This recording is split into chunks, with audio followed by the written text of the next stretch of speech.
video is to show you the basic properties of the atom. By the time we're done with this video, you should be able to answer these questions. Where is the mass of the atom located?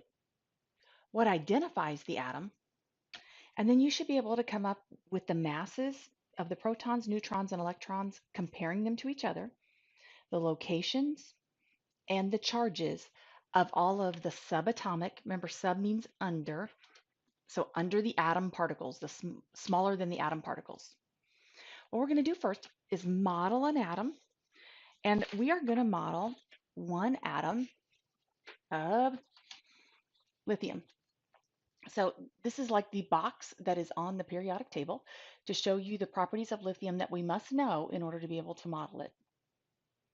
I've got some dots that are red that are going to represent the neutrons, some dots that are green that are going to represent the protons, and some beads that are going to represent the electrons.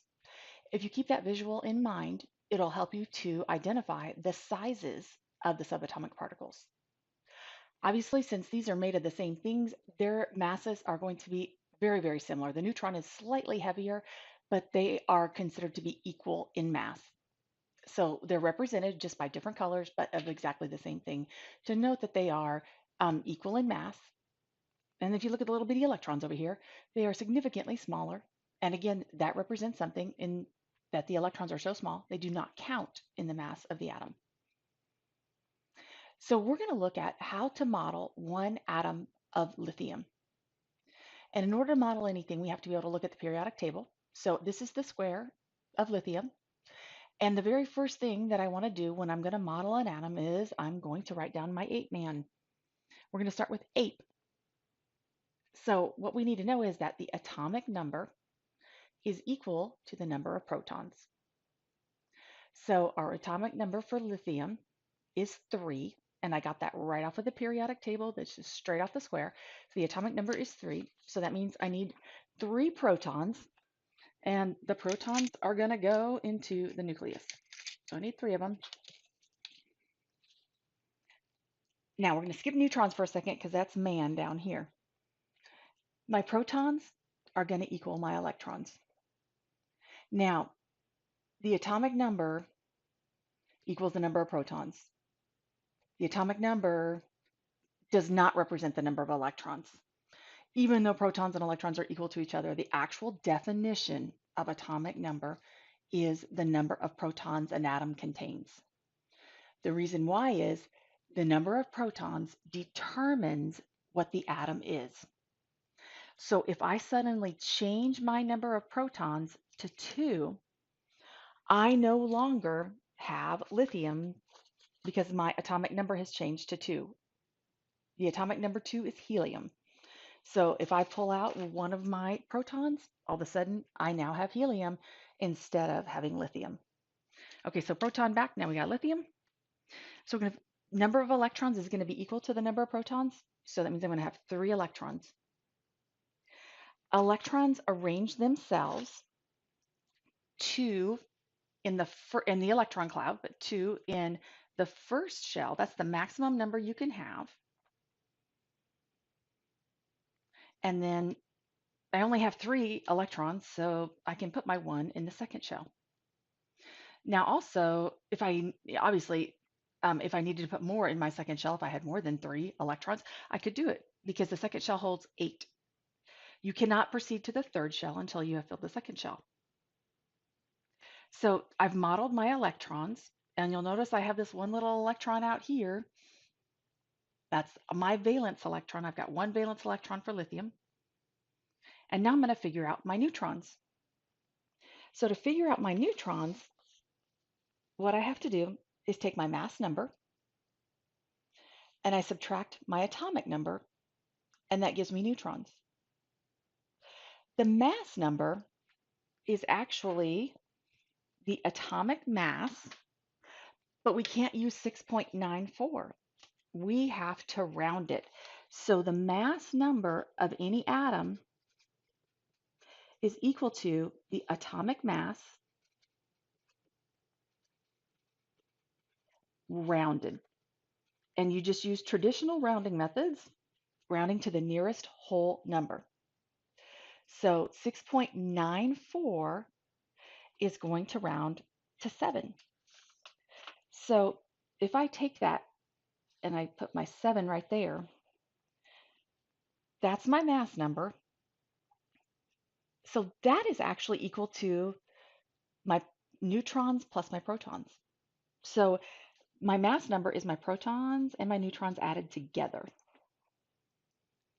So it makes sense that if I take away the atomic number, which is the number of protons, so if I take away 3, which is my number of protons, it's going to leave me my number of neutrons. So protons plus neutrons is 7. Protons are 3. That leaves me my neutrons of 4. So my atomic number and my number of neutrons should add up to my mass. Notice nowhere did I figure in my electrons because the electrons are too small. They don't even count in the mass of the atom. So I'm going to add my neutrons. And now, if this should give you a visual of where's the mass located. It's got to be in the nucleus. Look at all the mass that's in the nucleus. Remember, we said these don't even count in the mass. These electrons are so small they don't count. So all my mass is in the nucleus because that's where the protons and the neutrons are. What makes up the mass of the atom is in the nucleus. So we should be able to now answer these questions. Where is the mass of the atom located? We should be able to answer that. Getting rid of everything here. And that's going to be in the nucleus because that's where the protons and neutrons are located. In the nucleus with protons and neutrons. What identifies the atom? So what identifies the atom is the atomic number, which is equal to the number of protons. So it's truly, as far as subatomic particles, it is the protons that identify the atom. If I change the number of protons, I change the atom. And last, let's look at filling out this chart. So as far as protons and neutrons, what we're going to say is the mass of a proton is equal to the mass of a neutron. The mass of the neutron is equal to the mass of the proton. And the mass of the electron does not count in the mass of the atom.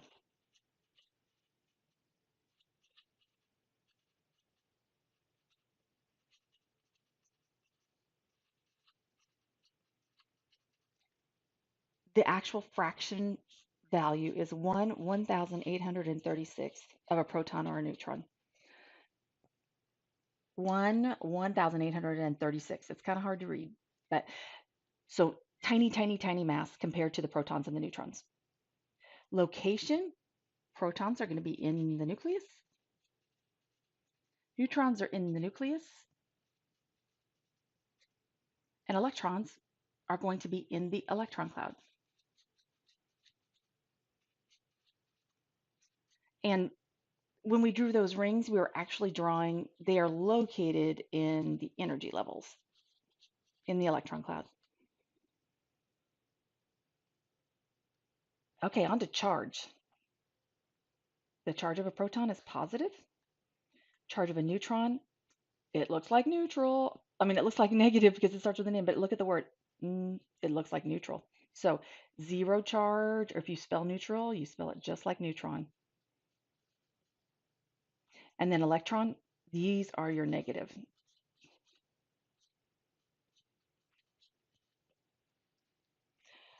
So kind of like a magnet, my protons and my electrons are actually attracted to each other, positive charge and negative charge. They're actually attracted to each other, which holds the whole atom together. What you'll need to do now is, after you've watched the video, is go take the assessment. And if you Need any help after you've taken the assessment, please contact me. I'd be more than happy to help you and model some more atoms with you or whatever you might need. Thank you for watching this video.